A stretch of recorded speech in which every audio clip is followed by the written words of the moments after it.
I'm Phil. I'm Nilden. I'm Raz. I'm gonna bust his ass. I'm Brandon. Slide jobs by the dozen out here. Hello, this is Thomas. Here. Pisser. I'm John. Sit down the back straightaway for the final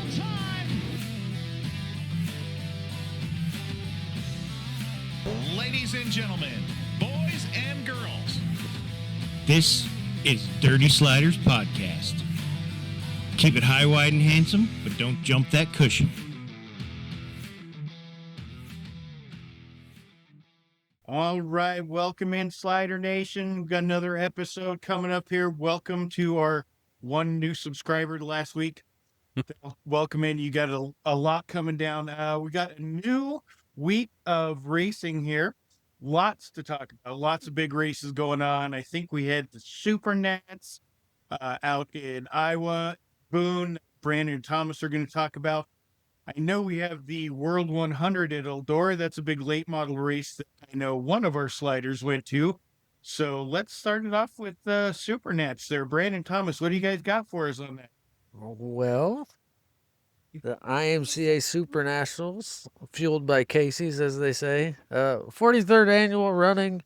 A lot of racing over a week. As Ryan Clark, the statistician for IMCA, or their guy that sends you all your fines when you get fined, likes to put out his recap.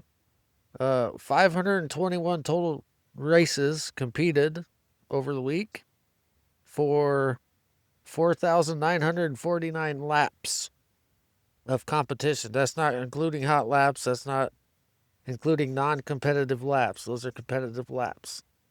If you put that in perspective, how many laps do you think your weekly racetrack gets in a season? Not 521 races. Yeah. But a couple things I wanted to bring up there was the use of the black flag at Supernationals. I think they had over 50 questionable call black flags. Some of them, like one I want to show from Jake McBurney, in the Stock Car A qualifier, he's battling Doug Smith for the lead. And he threw what I would call a textbook slider. Yeah, he parks it on the nose. I'll pull up the video here. He parked it on the nose, but it really wasn't that big of a deal to me. I didn't think so. Soper, did you see it? Yeah, it was. I mean, he parks it right in the middle of 1 or 3 and 4. He gets the shot in the shorts, and they both take off down the front stretch, and he gets a black flag for it. I mean, I don't. I guess I don't see an issue with it myself. So I'll play the video, and then we'll talk about it one more time. Here we go. This is Jake McBurney, the 82 or the 882 at Supernationals.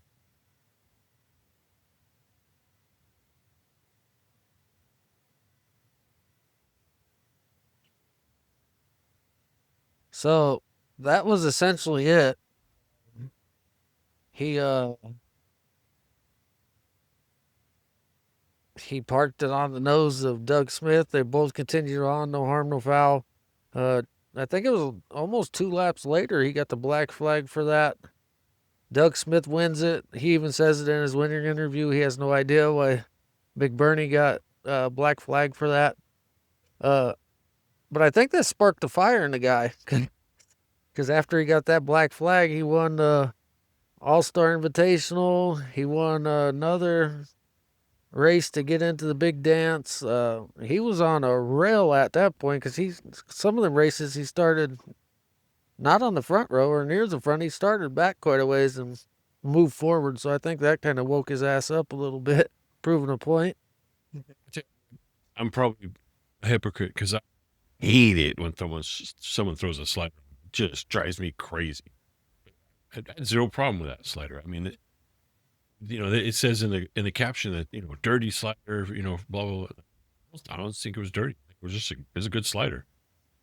Just because you had bumper to bumper contact afterwards, so who cares?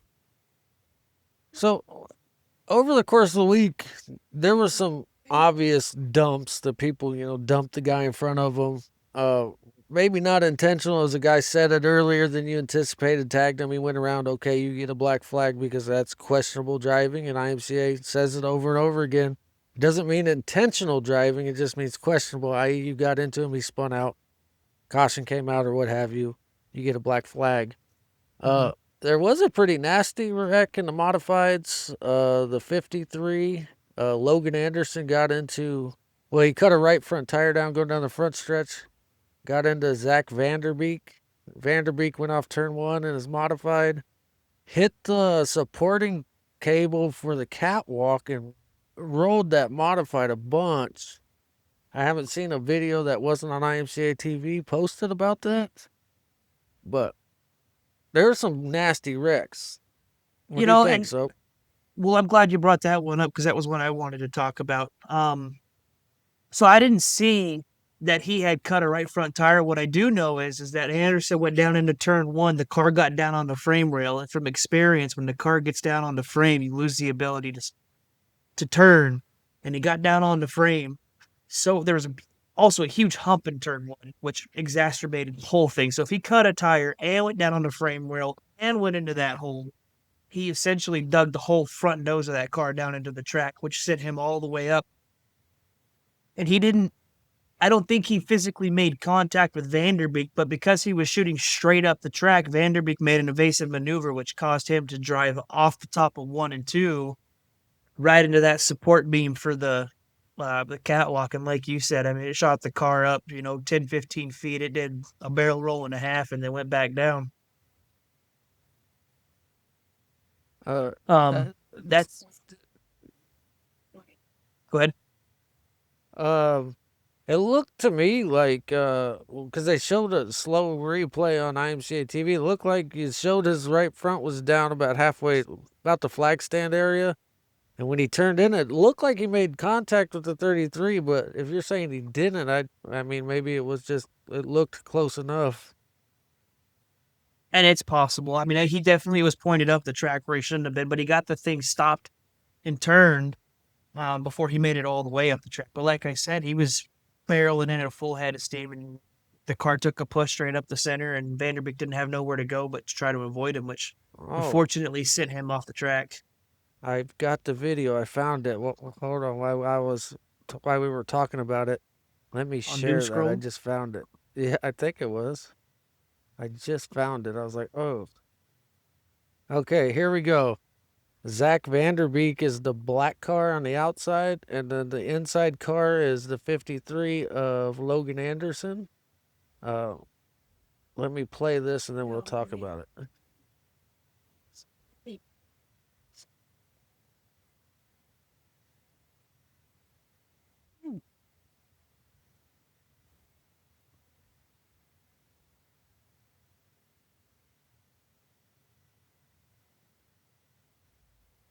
You want me to run that back one more time, or did we get it?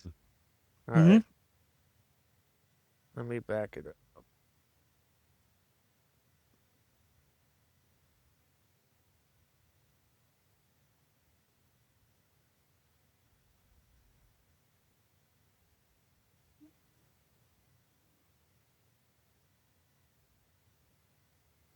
You're saying they didn't make contact? I'm saying they made contact. Soper said he didn't think it looked like they made contact. Yep.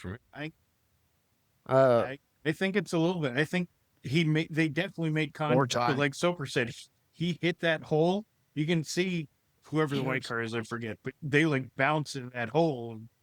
But before he got to that hole, you could tell that he wasn't going to make the turn. Because he was on that bottom side, and the car never turned. Like, it just kept going straight up the hill. But Zach Vanderbeek was good after that, thankfully.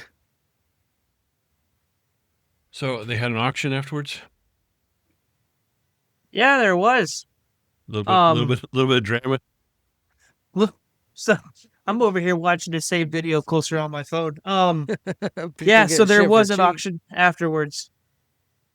Here we go. Got the post here. Okay, so they auctioned off a tire demon, some chassis, and some motors. To my To my knowledge, I tried to go back and find the exact post, but the only non-open motor that was sold was Tim Ward, which ran a spec engine, the new IMCA modified spec engine, which that one sold for $7,400. Jake McBurney's stock car motor was $5,200. The Jake Sokow mid-state sport mod motor was $7,000, and Dylan Nelson's hobby stock motor was $7,600. Hobby stock motor going for more than a damn stock car motor's crazy work. Dude, more than a stock car and a sport mod motor. Terminator chassis went for $10,200. A B&B stock car chassis for $8,900, and the Harris modified chassis went for $7,000. So that Harris modified was all those chassis are brand new chassis, and then that Tire Demon sold for $2,000 at auction. Which realistically, like, I haven't looked at one in a little while, but I think a brand new Tire Demon from Tire Demon itself is like $2,400 or $2,600 or something like that. Like, it's not much more than what they went for at auction. But a brand new Harris goes for a teeny bit more than $7,000. Well, Kyle Brown. I'd tell you right now, a brand new Harris goes for about $12,000. Well, Kyle Brown said that modified with all the decking that it was already involved with it was $19,500, and it sold for $7,000. I know where you can get I know where you can get a turnkey 2025 Harris for about $44,000 right now. Oh, Chaz Baca Jr. So go to Supernats next year and bring a wad of cash with you. So, yeah, just show up with about 10 stacks and you'll be all right. A little backstory on the auction for SuperNationals. The motors from the winners get auctioned off, and it gets split up evenly throughout the field. So IMCA doesn't make any money off of that. The winner gets a brand new mid-states engine to replace that motor. The guy I talked about earlier, Jake McBurney, won 2 stock car frames, and the deal with the stock car frames is you either race it the following year or you sell it. So he sold them both at auction. And he gets the proceeds off of that. His racing group gets the proceeds off the 2 cars that he sold. Same with Tim Ward and the modified.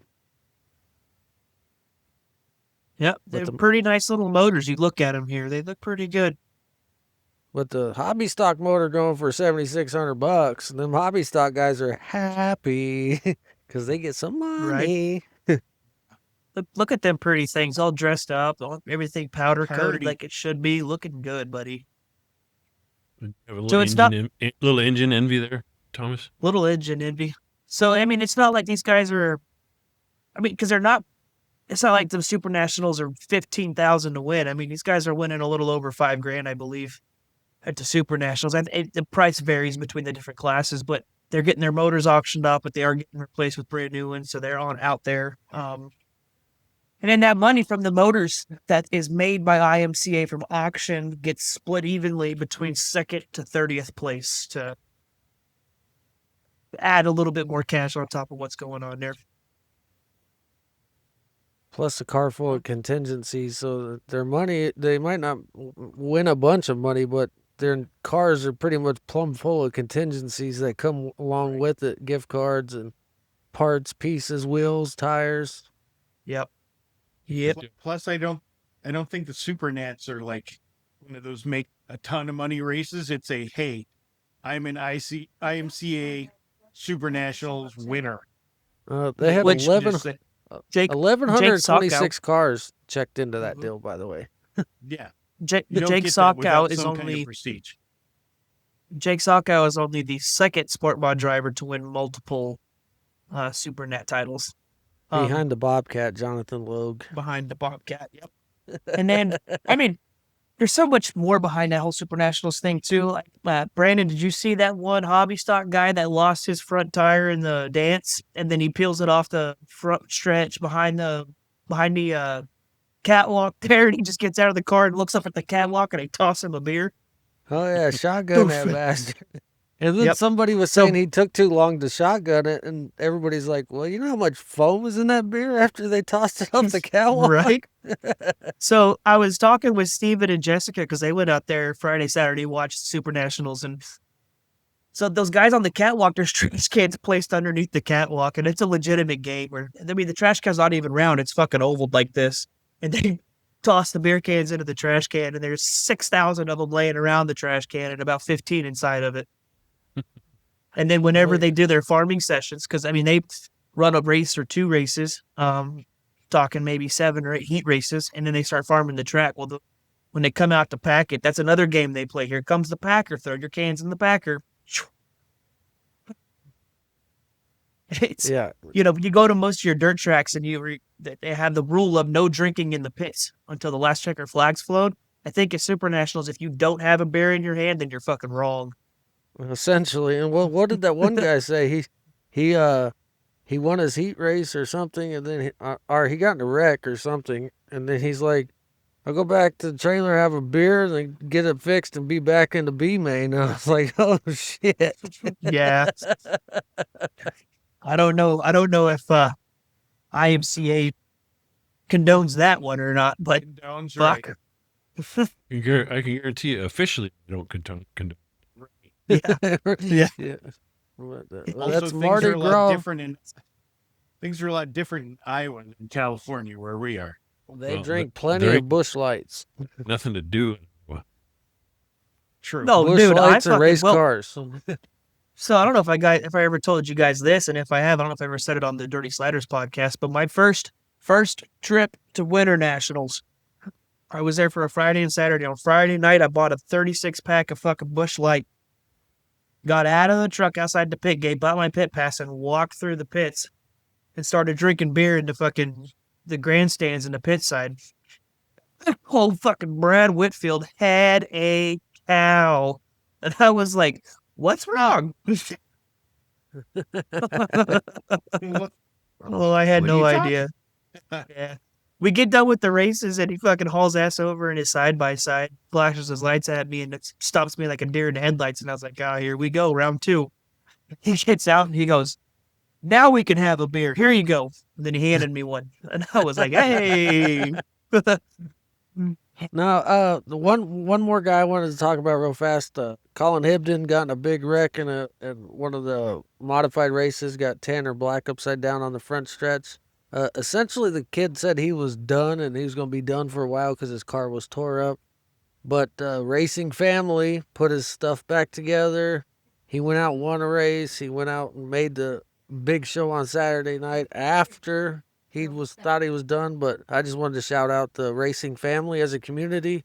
Everybody kind of jumps in and helps each other out. A lot of guys up there, you can see posts all about it, where they're like, "Oh, we're done for the week," and then 10 people jump in, and now all of a sudden they're back racing. So I just want to shout out to the racing community for that.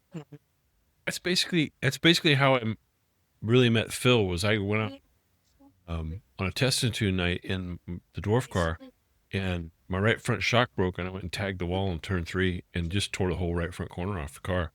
And I'm like, screw it, I'm loading up, I'm done. And Phil and James Cook were not having it. Like, no, we're fixing it. You're getting back out there. And they put my car back together. Our next topic is we talk about this guy a lot on this show because we're all kind of fans of him. Kaleb Montgomery. About the only thing faster than him on the track is his mouth off the track. He will definitely run his mouth. And I'm calling him out. So unlike most times where we say, oh yeah, this guy will never see this podcast, Kaleb, you might see this. And we're calling. I did not invite him on tonight because I've invited Kaleb on several times and he's always had a reason not to come on.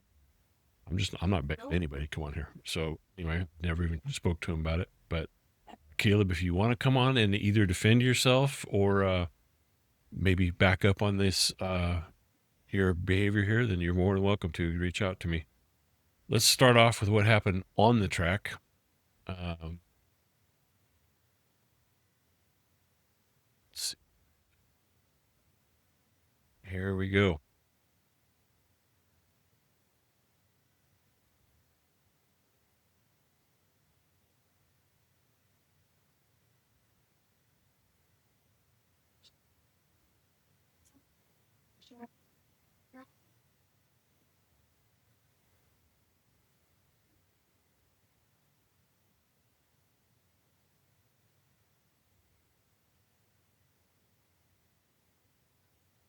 going to pause it right there. So Kaleb went to Gage Garcia's pit, which is Keller Motorsports. The guy you see, let me pull this one more thing. So the guy you see in the shorts there, that is Brent Keller. He and his father own that team that Gage Garcia, who's the guy in the gray driving suit, and Kaleb, of course. And you can see the hand gesture that Kaleb is to Brent Keller. And this is after a little conversation between Gage and Kaleb, where basically they're both away. I'm not saying who was right or who was wrong on the track. I think Kaleb probably a bit of a reason to be upset. I think that slider that Gage threw was clean. I think it was a dirty slider, and obviously they were banging into each other as that heat race went on. But when you do the talkie gesture to a, you better be ready to fight. It's just, there's just all there is to it. I'm just astounded that Brent Keller didn't just drop him right there in his footsteps. Well, it seems to me that Kaleb was telling him to stop flapping his gums while he was having a conversation with another driver. Yeah, but I mean, you do this to me, I'm just gonna start swinging. It's disrespectful. If I'm having a conversation with another driver after an incident on the track and somebody else, third party, comes in, that usually dictates the conversation to go from maybe a cordial conversation to all right, now I'm fucking irritated. I hear what you're saying, but Kaleb brought Brent into that conversation. He's pointing at him. He's talking to him. It was not just a one-on-one driver conversation. They were spreading the love. And then Brent pretty much got in his face and told him that, hey, you're not going to junk my stuff. And that's when Kaleb did this right in Brent Keller's face. Yeah, you better be ready to throw hands. So I have huge respect for Kaleb as a driver. He is very fast. I mean, he has done some stuff this year. He came this close to winning the Highland feature race. And he does it, on a nickel and a dime. He's not a high dollar team. He does the work on his car himself. He does the crew chiefing on the car himself.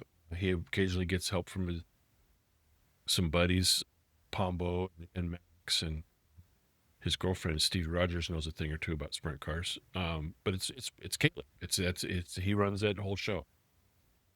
To do what he does in the car, tip of the hat. I have every driver I've ever worked with. I've worked with Kaleb. I've been on his crew. I tell them the same thing. If Phil was here and Neildon was here, they would say, I've said these words to him: do what you need to do on the track. I've got your back in the pits. Other driver will never get to you.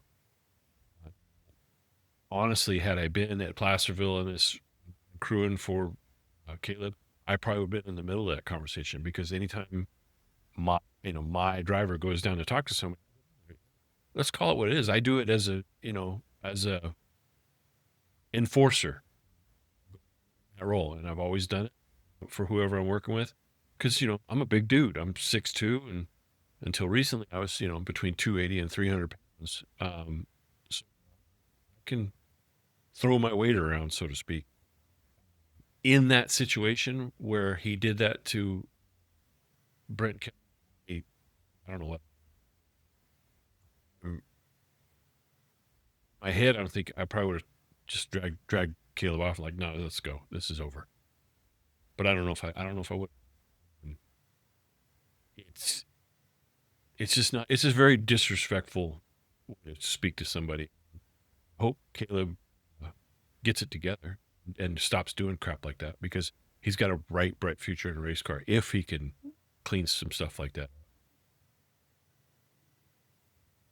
Dude's definitely a wheelman, I'll say that. Yeah, I think the point where he brought him into the conversation, he said something along the lines of, you keep doing that and I'll keep sending your shit back to his shop so you can keep fixing it. He basically told Brent Keller that I'm going to cost you money. I'm going to junk your race car. He did say one funny line to Gage Garcia. He goes, "I'll fold you up like a cheap lawn chair." I'll give you that one. That was funny. But essentially, Caleb's just letting the Garcia kid know that, hey, I'm fairly decent around these places, and if we're gonna wreck shit, we're gonna keep wrecking shit. Because I mean, if you're not gonna show me respect on the track, then I'll return the favor. Well, and if you watch that video over again, I didn't notice it the first time I watched it. Somebody else who knows a heck of a lot more about sprint cars who pointed it out to me. You can see Gage Garcia hesitate to turn in. And hesitating, he basically was saying that he made a decision to drive up there in front of Kaleb instead of staying on the bottom. And that turned into a dirty slider. It was a dirty slider. And then I don't know if their bumpers got hooked or just Kaleb would not get off him. Kind of looked like the bumpers hooked, and he drove it to the track exit, and Kaleb kept running. And then afterwards in that same heat race, they're thumping and banging each other, and that conversation took place. I think Kaleb ended up finishing 4th in the main on that, so he recovered. But it's just, call it what it is. Just, it's a bad look. I recall there being a moment in that conversation where Gage Garcia was mad at Kaleb because Kaleb started him above the cushion and the marbles and into the loose stuff. And so Gage couldn't get a start. So that's what he was pissed off about and why he made that move. Contention, and if you look, Kaleb had the inside front row, and he's a full lane off the bottom. And Gage is basically saying, you're a full lane off the bottom. You're not giving me any room. If you listen to what they're said, it's not my job to give you any room. And then Gage Garcia's, well, then it's my job to drive through you. Mm-hmm. Who's right and who's wrong there? Does Kaleb owe Gage Garcia a lane? Does he have to go all the way down to the bottom, or is it his job to crowd him?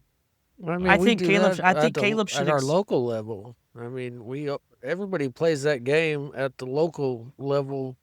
At that, I mean, when I show up on the track, if I'm starting on the inside and I can get you halfway up the track or further up, and you're going to allow me to do that without banging my door to get me back down or whatever, I'll start your ass in the weeds too.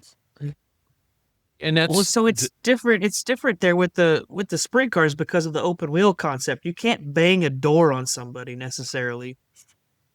No, but you can hang back and let it be a shitty start. Well, and the other thing you can do is you can into 3 and throw a crappy slider on him too, which is what Gage Garcia did. And maybe, just maybe, at Kaleb at that point goes, well, I won't do that to him again because this corner he's gonna get it back. So a message was sent for sure. And Gage Garcia is a talented driver. Don't get me wrong. I don't know Brent Keller well. Know who he is. I've seen him at the track. We've probably said maybe a total of half a dozen words to each other. But he has a great reputation. He's well respected in the California sprint car world, along with his dad. I had a conversation with one of Kaleb's major sponsors, and they're still behind him. Their words were, yeah, he's a hothead, but I would rather have that than somebody who can drive. And he's not alienated. Like I said, one of his major sponsors. Like I said, I had that conversation with. But this coming weekend, he's racing World Outlaws at Kern and at Paris. You ain't pulling that shit, Oz. No. No. Unless you have a Hughes sponsor on the side of your car. No, I'm kidding.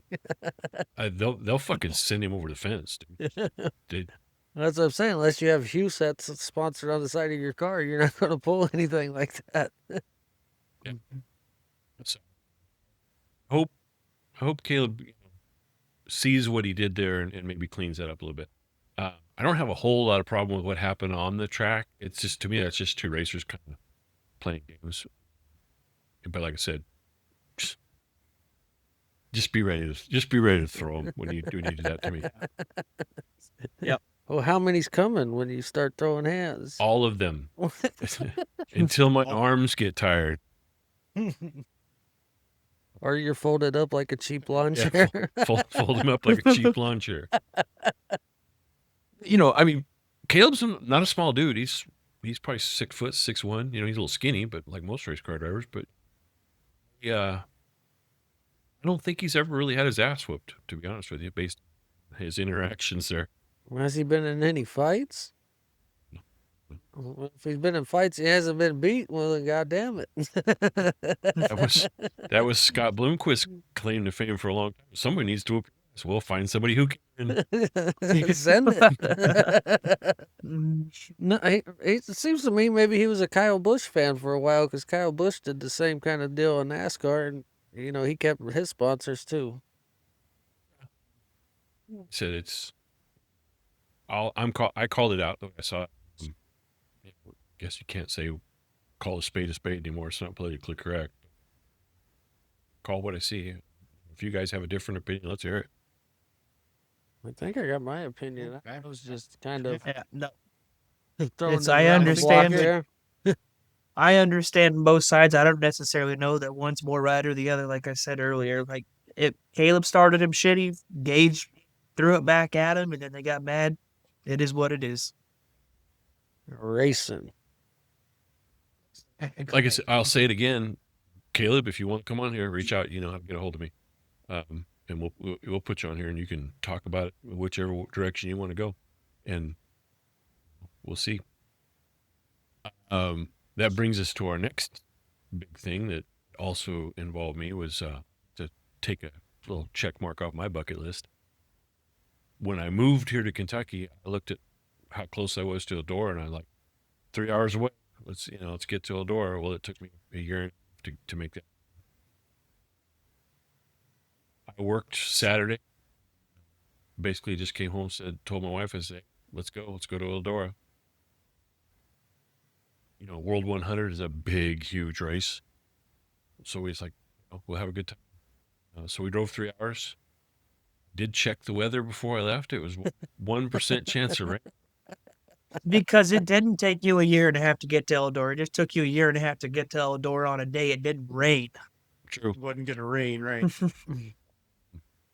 You already had the route mapped out from the last time it rained. So what I didn't do was I did not buy tickets online before I left. So we get there. It's an amazing facility. It's the nicest dirt track I've ever seen, by far. Yes, the tickets are sold out. Don't get ahead of me here, all right? Let me tell the story. Hurry So up, damn it, get to the good part. We get there, and it's a circus. There's people everywhere.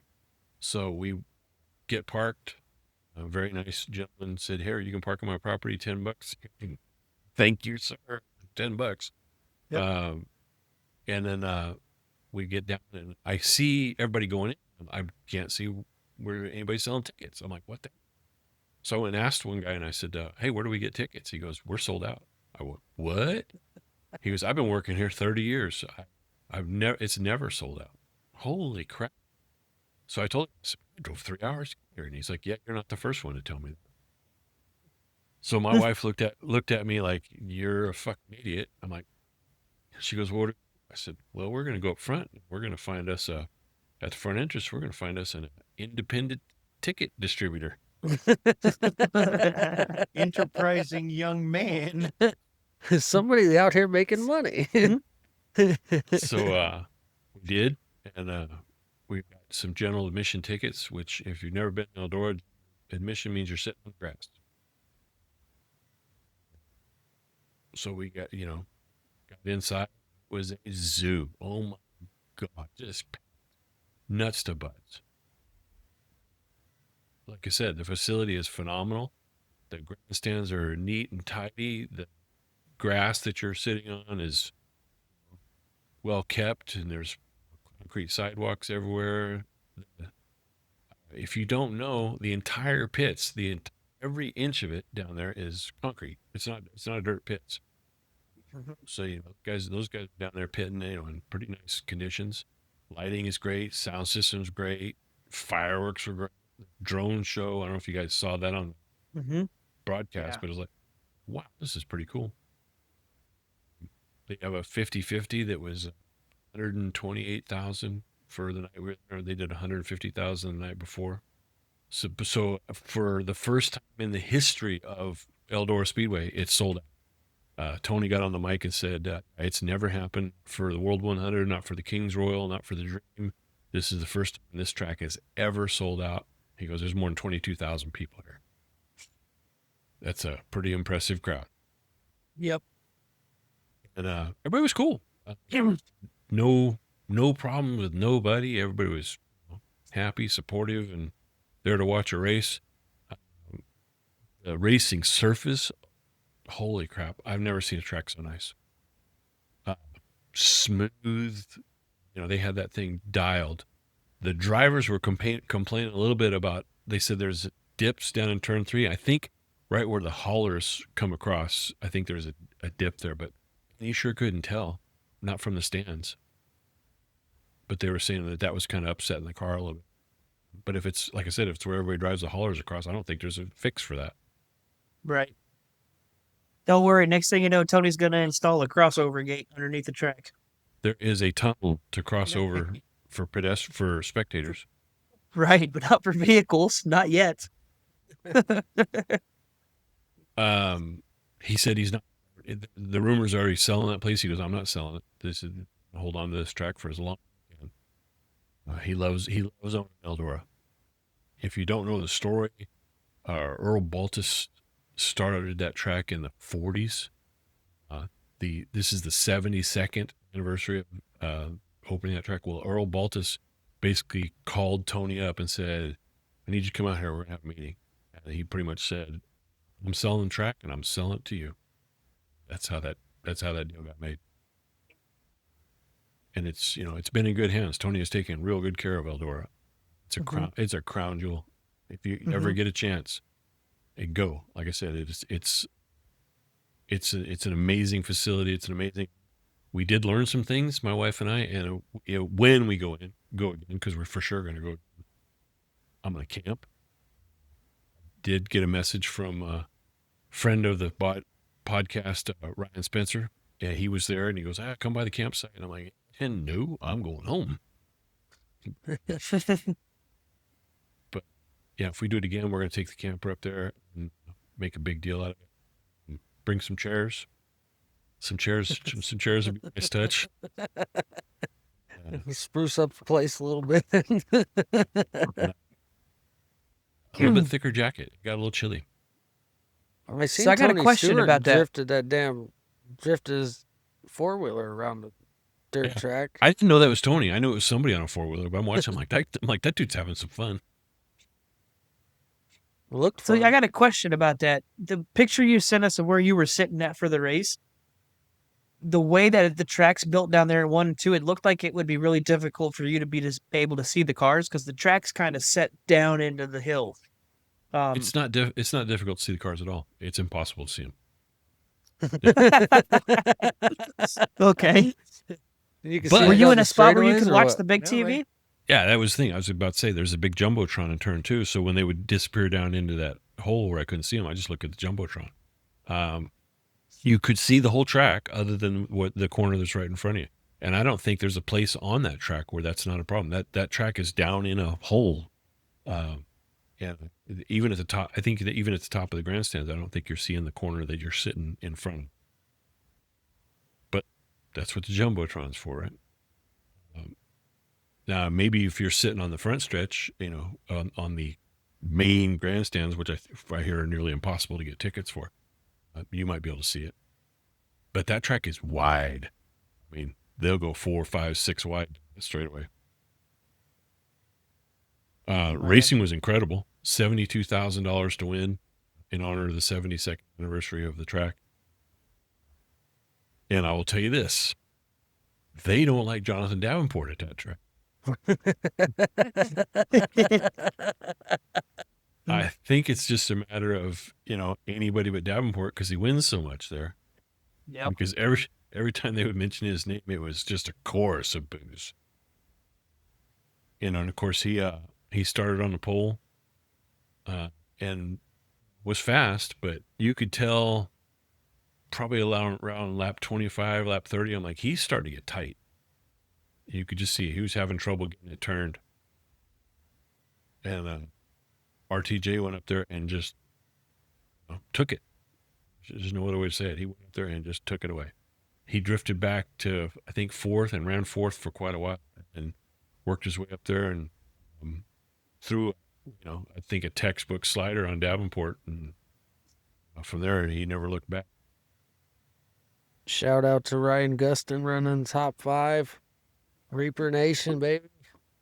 Ethan Dodson from Bakersfield ran. I don't know Ethan, but I just heard him say that. And I'm sorry, I forget the name of the guy they announced, but there was another California guy there from Orchid, which is right outside Santa Maria. I was going to throw that out there, actually, because I just remember Dylan Thornton, the 38T, originally from Orcutt, California, moved to Iowa. His car, his modified, IMCA modified, was ran by Richie Gustin at IMCA SuperNationals because Dylan Thornton was running at the World 100. Okay, that's who it was then. So, yeah, his car sat on the front row for the big dance on Saturday. Actually, it was somebody else driving it. You want to see the video? Of the slider? Yeah, throw that. Yeah.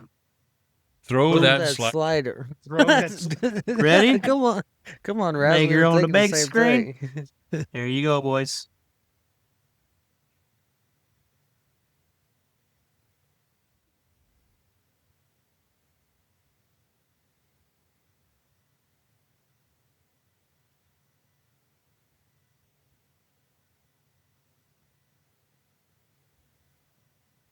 It's pretty good.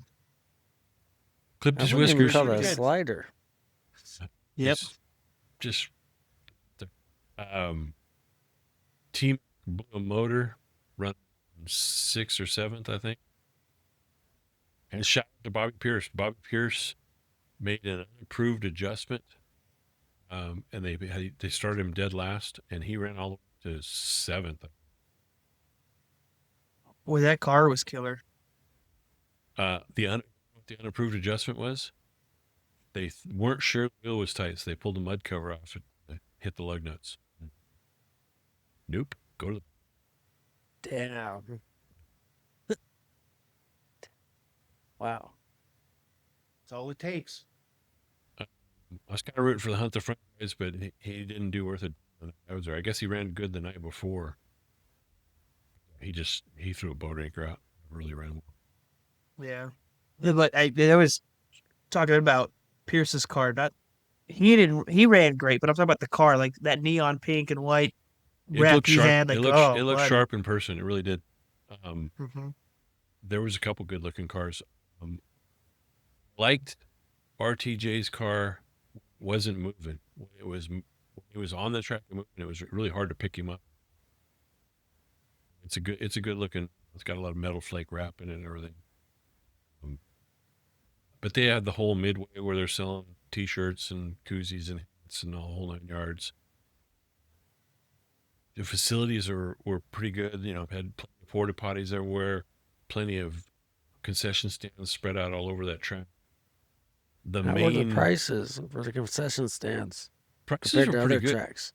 That's like $4 for a hamburger, and I think $3 or $4 for a soda, and beers were like $7. Like I said, expensive, but not outrageously expensive. I mean, we've seen some tracks that gouge, and this is not one of them for sure. So that's what I heard about Eldora, was that their food or concession stand prices were more aligned with the people coming to watch the races than a lot of these big races you go to where the hamburger costs you $15.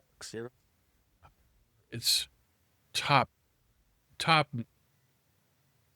full marks for that track. I mean, like I said, they do everything.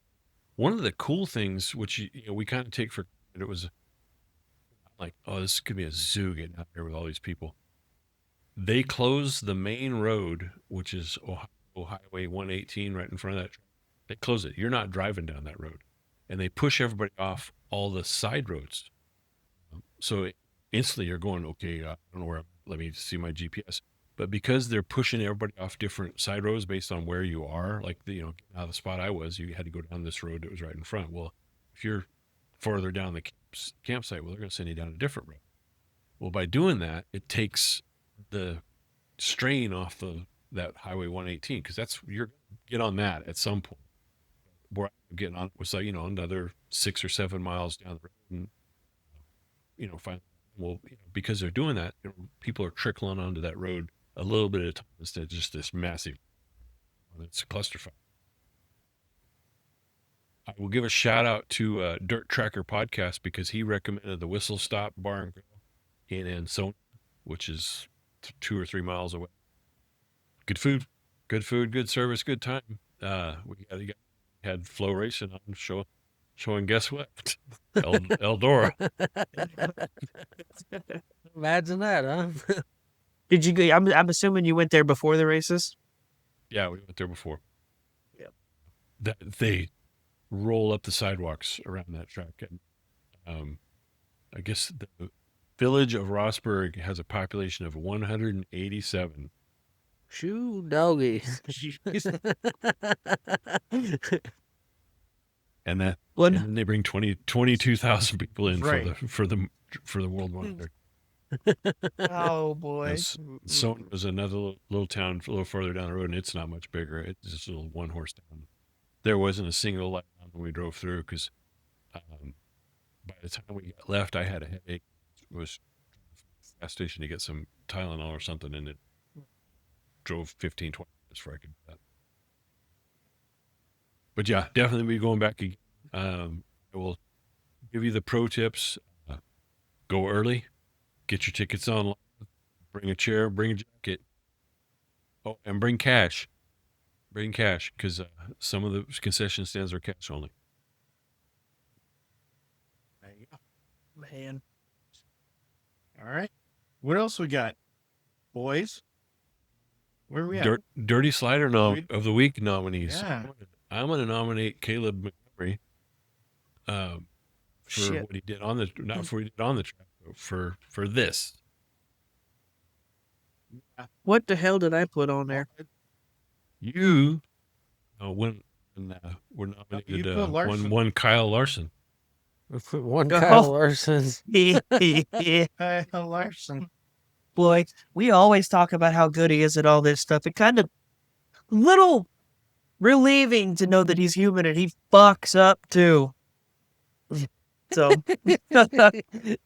Ryan Blaney So- was Tell us and how then you I was gonna say read this is nothing dirt track related, but it is related. And they race this weekend and on the asphalt, and he drove in too deep into 3, and he had done it a lap before. He kind of got up beside Blaney and was trying to side draft him a little bit, take the air off so he can make a pass on Blaney. Well, he gets in there too deep this time. It doesn't stick, pushes all the way up the hill, and thinks he's going to have Blaney. The tail of Blaney's car cleared and squeeze up in behind him, but instead he just, about 3 inches of nose bumper on a tail bumper and just wipes him clean out.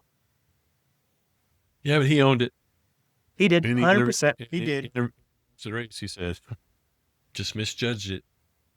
Yeah, well, this is not the could tell- time of the year to be doing that. But you could tell Ryan Blaney really, really wanted to be mad at him. He's like, Yeah. "Yeah." It's I don't think he So- did intentionally, but some of these you remember. He was trying real hard to be mad at him. He did kind of say it was all on him. Did kind of finish okay, but man, Yep. I'm with Thomas. It's not the time of the year to be misjudging it, but it is the time of the year to be sending. Well, depending on what seat you're sitting in on misjudgments there. Well, yes. Yes. If you are close with somebody else and you can misjudge and no longer be close in points. And then, he ended up getting an all right finish, but karma kind of came back to bite him because Bubba had that issue on that restart where the gearbox didn't shift and he got ass packed and it popped that rear diffuser flap down and then they couldn't get it back on. So lost a bunch of spots there. Whatever. It came full circle, right? Right. so those are two Dirty Slider nominees. You guys, Brandon, is that I don't know. I would have to kind of put who's that? Gage on Kaleb. That was relatively dirty. Okay, that's fair. That's an on track. Brandon, Yeah, you I got mean- about 30. You got about 35,000 to choose from Supernats. Which one do you want? Say, and I know That's what Brandon's I was got getting one ready or to say. two. I'm trying to figure out which one of those shitty ones was the shittiest of them all. To unless you got something wrong. No, we'll just roll with those three. That's fine. So to our listener, comment which one is either Kaleb in the shh or Gage with the dirty slider and Kyle Larson with, I guess you could call it a dirty slider. It was not clean. Lack Right. of judgment.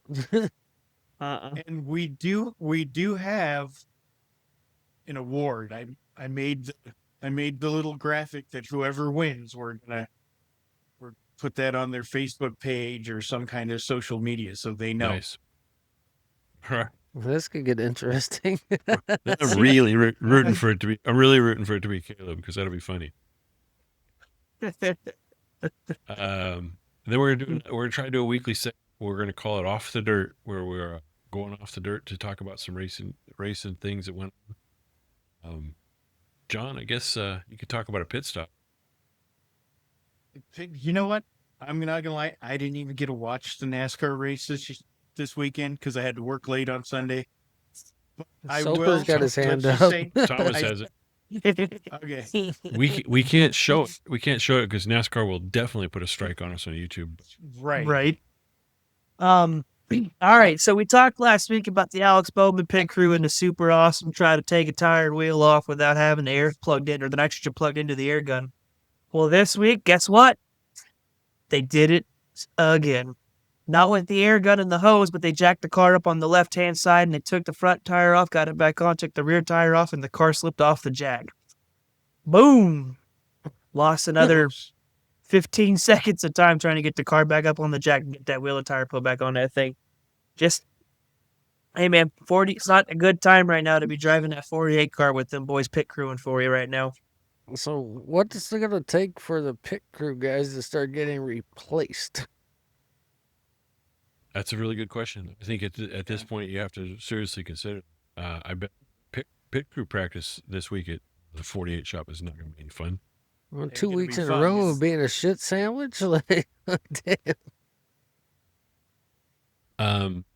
Which that pit crew thing brings us to our next off the dirt thing. The F1 race in Italy.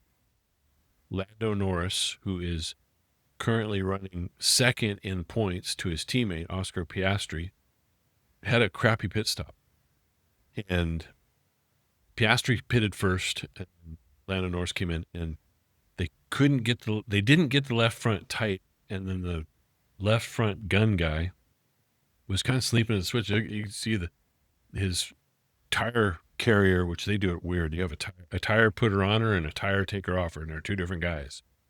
And the guy with the he's like basically pounding on, hit that again. So he finally hit it, and so he had like a 5-second pit stop, which is stupid slow. When they do 1.8 second pit stops. For one thing, not doing any fuel, and you have a tire putter oner and a tire taker offer on every wheel, gun guy on every wheel, and they do them all four at the same time. So then they go out on the track, and Lando Norris was leading his teammate Oscar Piastri, and under team orders, they told Piastri, because now he's leading after that crappy pit stop, to basically let Lando by. And these guys are running first and second in the championships, and I guess they had told them it's fair game. You guys race. Whoever ends up in front of the other, there will be no team orders. But for some reason, because it happened on pit road, it's give him his spot. I'd have been driving by my pit with the finger. Fuck you! I'm not giving this spot. Do a better pit stop. It's like That part's taking the team out of racing by doing that. The irony is, it's the same pit crew. F1 doesn't have different pit crews for the two McLaren drivers. It's the same pit crew pitting both cars. You can't have both cars come in at the same time because of that. Actually, they do. They will stack them. Like they'll put one car right behind the other. They'll pit one and pit the other one. You've seen it happen. They'll do a stacked pit stop where they're literally both cars are right there at the same time. It's crazy to watch. But I think that's bullshit. I mean, NASCAR, didn't they do that? Haven't they been, well, NASCAR plays the game a little different. If somebody tells another guy, hey, you got to, let this guy by or whatever, what have you, they usually get some kind of penalty for saying that over the radio. Yeah, in NASCAR, they don't want you to do any race manipulation. F1, that happens all the time. They will tell one teammate to, let so and so by, or they'll have him drop back to the guy who's running third or fourth behind them so that he can keep him from going up and taking the lead. The F1 plays so many games with team orders and stuff like that. It's disgusting. It's probably why I don't watch much of it. Bullshit. Yeah. Yes. We'll probably start watching it more because we're going to basically have two American teams. Cadillac team is going to be one. Haas is going to be. Back to NASCAR. Who's on Denny Hamlin's bandwagon?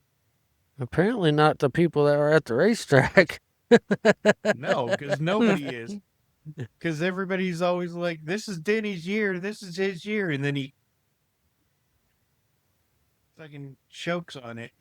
That goes back to, I think it was 2006 or 2007, right in there, where they're going down the stretch in the old chase format. And Jimmy Johnson was behind Denny Hamlin, and he played mind games with Denny Hamlin and somehow convinced Denny Hamlin that all the pressure was on him and not on Jimmy Johnson.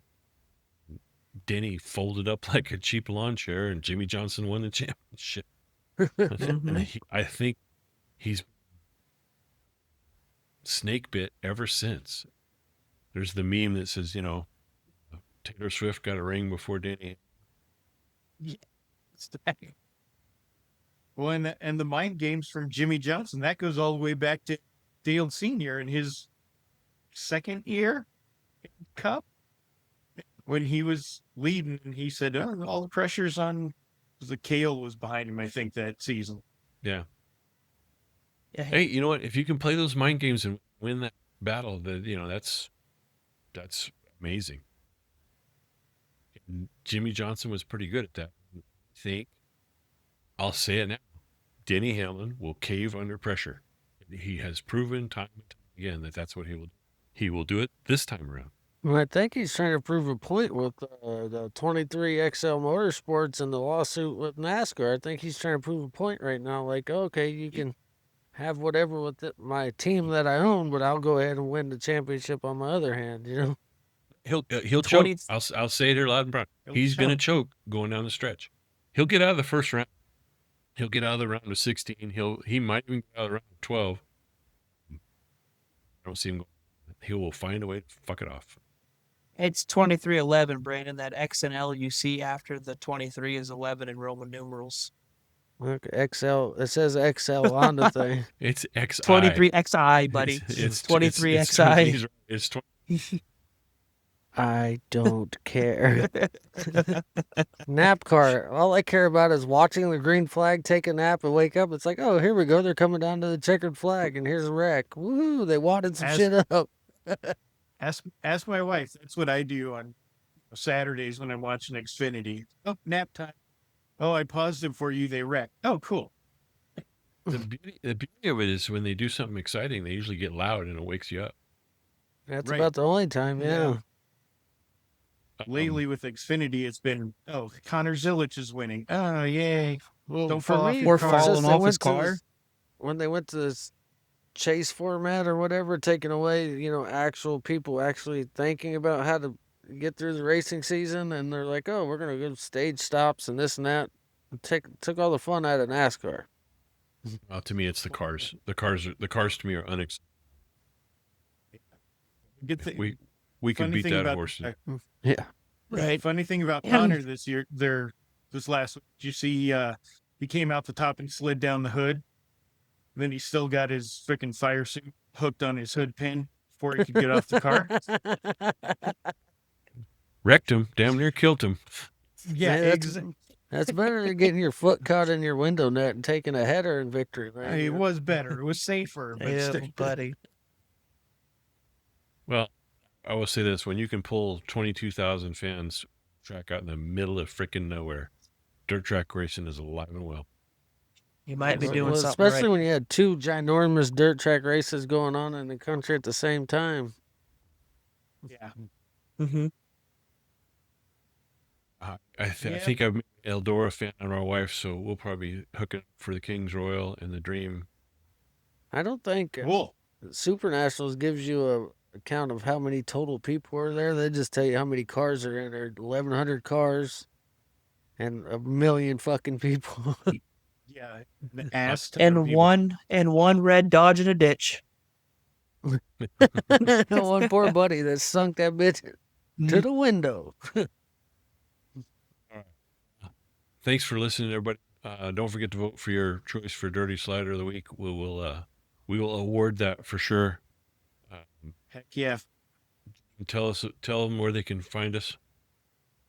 Facebook, dirtysliders.com. We got dirty.sliders on Instagram and at dirty sliders on X, Twitter. What else? Patreon.com /dirty sliders podcast. You still got shirts. I still have, a limited supply of shirts. I have all the shirts left, so go buy some shirts. Thanks for everybody who watches and listens. We reached, since the start of this channel, we reached 40,000 views just the other day. Thanks for that. We appreciate your support. Tell a friend. Like, comment, and subscribe.